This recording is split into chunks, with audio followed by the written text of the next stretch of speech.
Renu Sharma, Assistant Professor, EC Department. Today I am going to start with the next lecture of wireless and mobile communication subject. The topic of today's lecture is GSM system. Now, GSM full form is Global System for Mobile Communication. Since we are discussing this wireless and mobile communication, so every the information or the call, how this call will be initiated or how the call will be made. So, that is based on an architecture that is known as global system for mobile communication. We will discuss its introduction, then basic cellular system and GSM system architecture. So, today's lecture is all about GSM. So, its introduction. It is a second generation cellular system. Second generation means that after this first generation, because first generation is strictly used for transmitting the voice signals, and when the number of users has increased, when the demand of this internet requirement is there, then second generation comes into the picture, and it is based on global system for mobile communication. So, it is world's first cellular system to specify digital modulation and network level architecture and services. So, this is not the first one is based on analog, second is based on this digital system, digital communication. Originally developed to serve the pan European cellular service and promised a wide range of network services through the use of ISDN. So, through this this is the main requirement that why this GSM was designed. Now, the services which are provided by this GSM system is, it follows the ISDN guidelines and are classified as either tele services or data services. Now, tele services means that this particular system is used to transmit the voice signals, means you want to make a call through landline phones or through this mobile phones. So, that comes under this tele services, whereas in case of data services, when you want to transmit the data using internet, the data, the number of packets that you want to transmit. So, that is data services. Tele services include standard mobile telephony and mobile originated or base or station originated traffic. Traffic means the call. Then data services include computer to compute communication and packet switched traffic, means you want to access the internet. Now, GSM user services. So, there are three different types of services which are provided by this GSM system. Like first one is the telephone services. It includes emergency calling and fax, supports video text and teletext, which means that video data can be transmitted or the text information can be transmitted, means 3D or 2D data or 1D data will be transmitted using this GSM system. Next one is bearer service or data services. So, it is limited to first, second and third layer of the OSI model. So, what is OSI model? OSI model is open system for interconnection internet that is designed by ISO. It is generally known as ISO OSI model. It consists of 7 layers. First layer is the physical layer, then data link layer, network, transport, session, presentation and application. So, these are the 7 layers which constitutes this ISO OSI model. This is the first model that was designed for the data communication network. Then after that combining means 7 layers are reduced to 5 layers, then TCP IP model was introduced. So, in this case these three layers, physical layer, data link layer and network layer, it is limited for this GSM system transmission. It supports packet switched protocols with the data rates from 300 bits per second to 9.6 kbps. Data may be transmitted using the transparent or non-transparent mode, whether it is GSM provides standard channel coding or specified channel coding. Then third type of service which is provided by this GSM is the supplementary ISDN services. It is basically digital in nature. Digital means it is not since GSM is digital in nature, because first generation is analog. The basic advantage of using this digital communication, it is more immune to noise. Noise will going to affect very less, because the data will be transmitted in the form of ones and zeros, whereas in case of this analog information, it is continuously varying signal, and the noise will going to affect the signal more as compared to the digital information. Then it includes call diversion, CUG, that is calling under group, and caller identification. So, these are the three benefits you can say, or the additional services that are provided, supplementary services that are provided by GSM. So, these are the very important services, like call diversion. You can divert a call to another number, you can call under group, like in a small office, different computers, different phones are connected through this CUG. CUG means calling under a group. In a very small space or very small office, different systems or different phones are connected, so that they can call in that small, they have their own extensions. So, next one is the caller identification, that caller ID, that whosoever call you, the number will be displayed on the LCD screen which is connected to LED screen which is connected to your small phone. It supports SMS, which allows GSM subscriber and base station to transmit alphanumeric pages of limited length.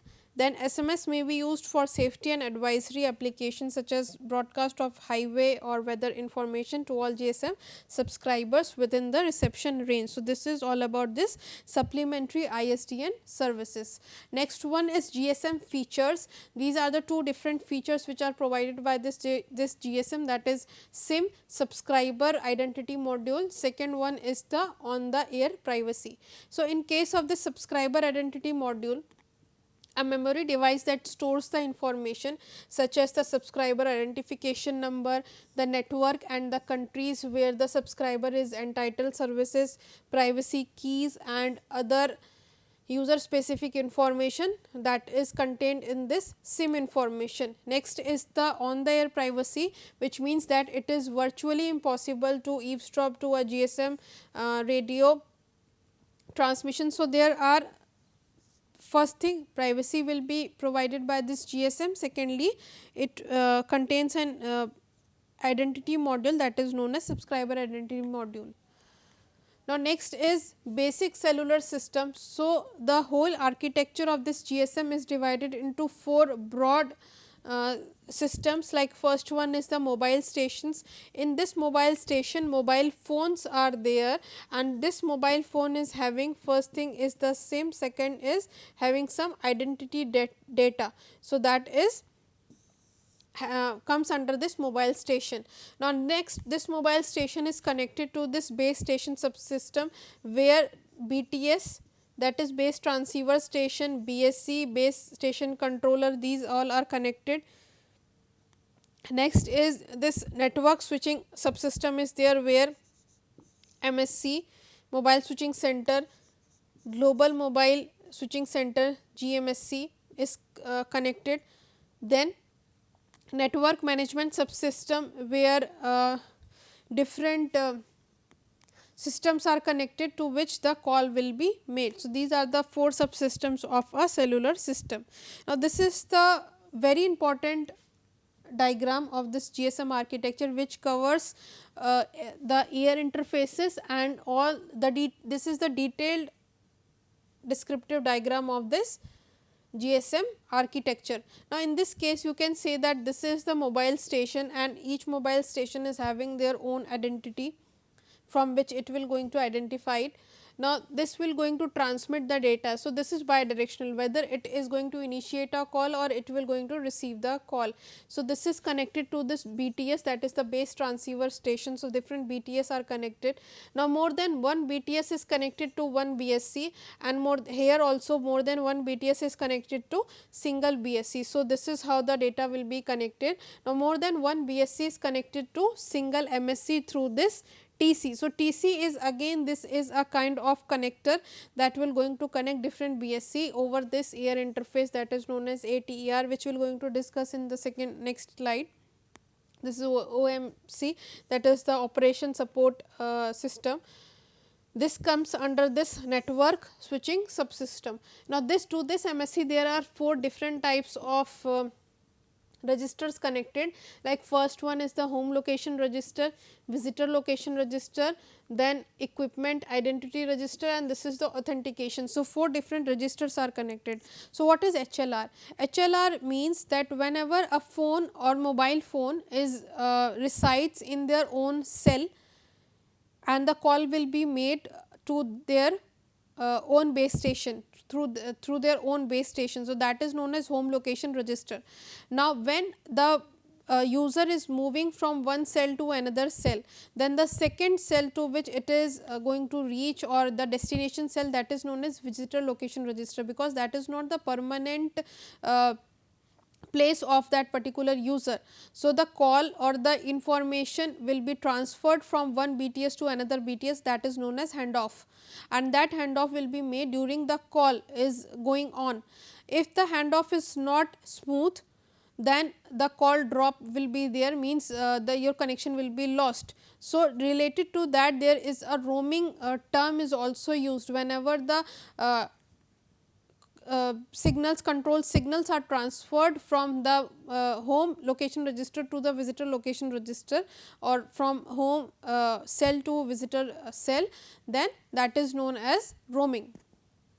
Then EIR is the equipment identity register, which means it is specific to every user. Every cell phone is having their own identity from which that particular phone will be identified. Then authentication is there. Then more than one MSC is connected to global mobile switching center. So, that is known as GMSC. Now, this GMSC is connected to 3 different types of public networks, like first one is the public switch telephone network, that is landline phone, then ISDN is there, and data network. Data network is specially used to transmit the data. So, this is the descriptive diagram of this GSM, in which the journey from this mobile phone, that how the call will be initiated, where it will going to travel, whether it will going to make a call to this public switch telephone network, whether it to the ISDN, or whether it is connected to this data network. So, this is how the GSM architecture will work. Now, this diagram is showing the different types of interfaces, like first interface is the interface or air interface, second one is A interface, then ABIS and ATAR. So, 4 different types of interfaces which are used in this system. Now, BIS means this is binary interface, TER means this is ternary interface. So, this is how the interfaces are there. So, what is the function of BTS? So, this BTS means base transceiver station. The first function of this is the ciphering. Ciphering means cipher or decipher. Now, what does it mean?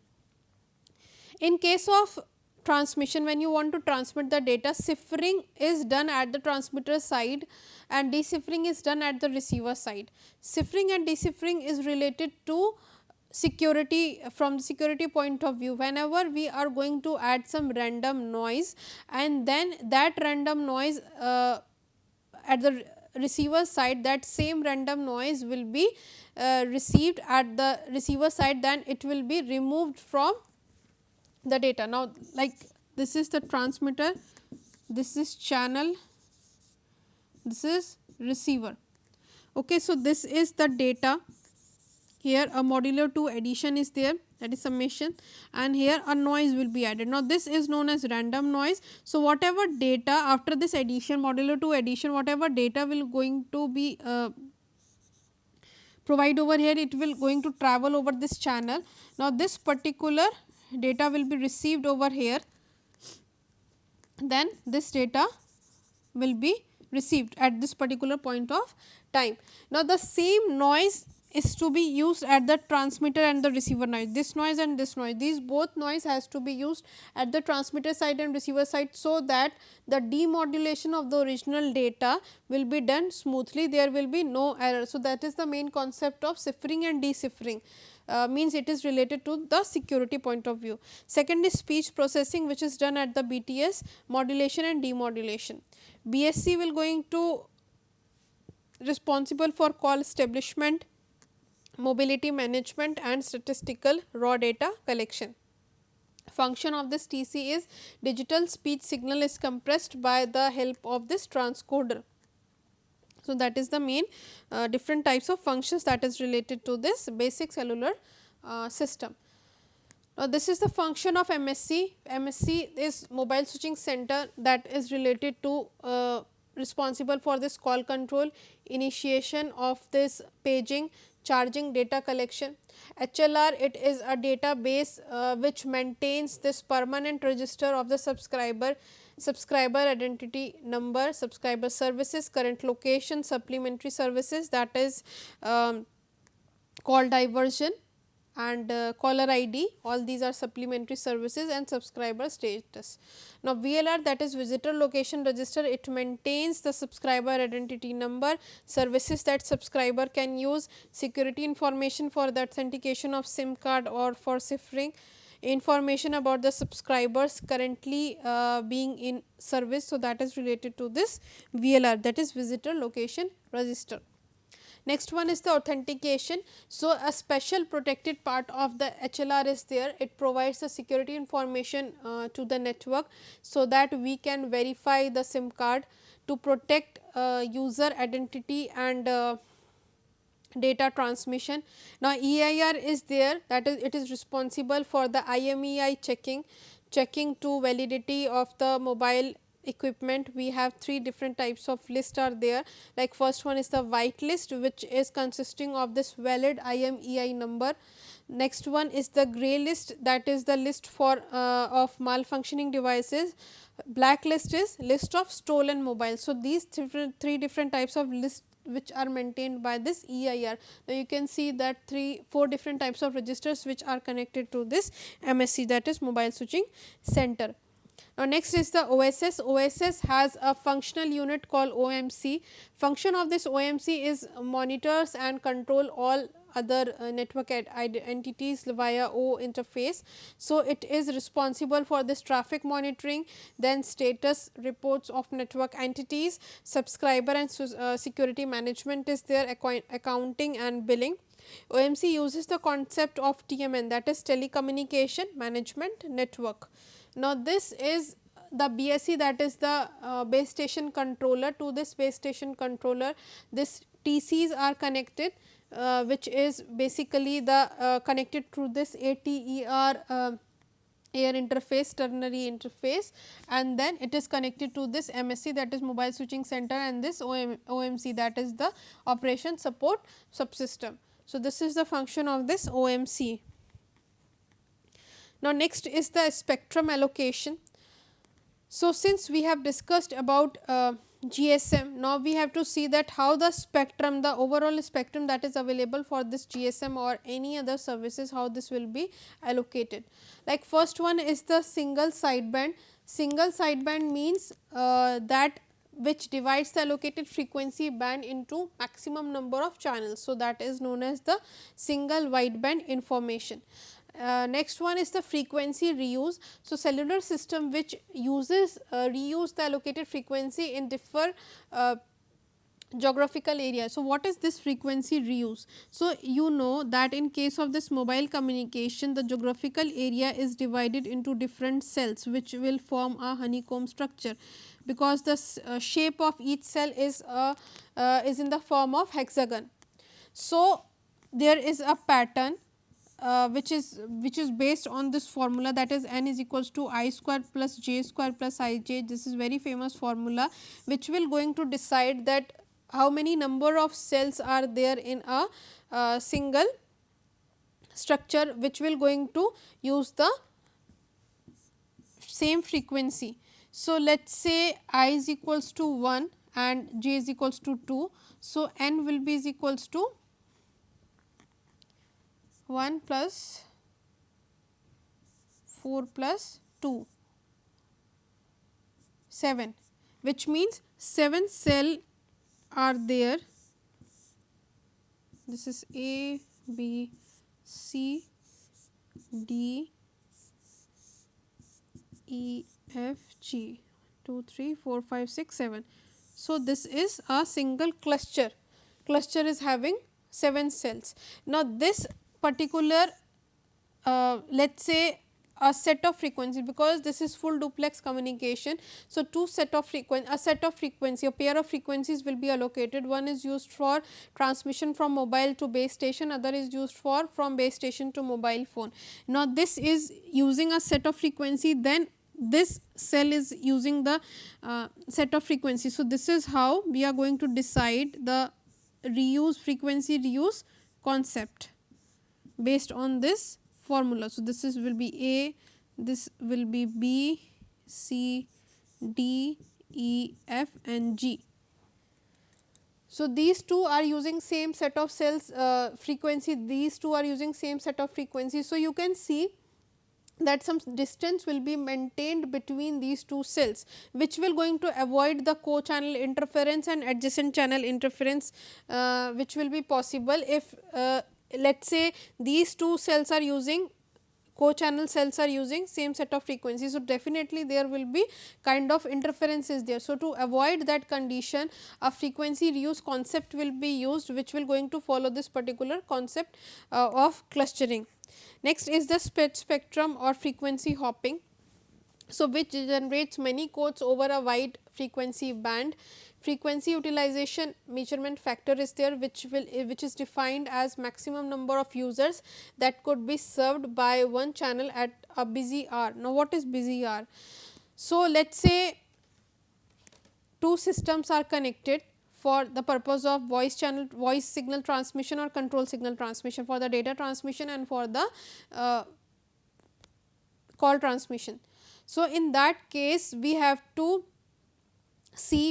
observe that two systems in for a particular for 24 hours you can say, and then a busy hour will be concluded let us say from in the evening from 3 to 4, that the two systems are very busy for the call transmission. So, that will be that is known as busy hour. So, in that busy hours you can say that x will be equals to number of customers divided by channel. So, maximum number of customers which will going to access a common channel, that will going to calculate from that we will going to calculate the frequency utilization measurement factor.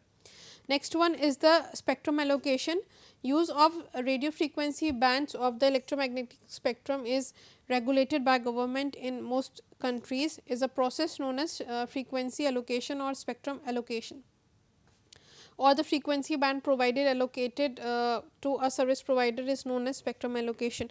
So, a set of frequencies that is allocated, let us say for GSM a basic or a set of frequencies which is allocated provided by government. So, that is known as spectrum allocation. For CDMA some set of frequencies will be allocated. So, that is also standard, that is standard IS 95 CDMA. So, that is known as spectrum allocation concept.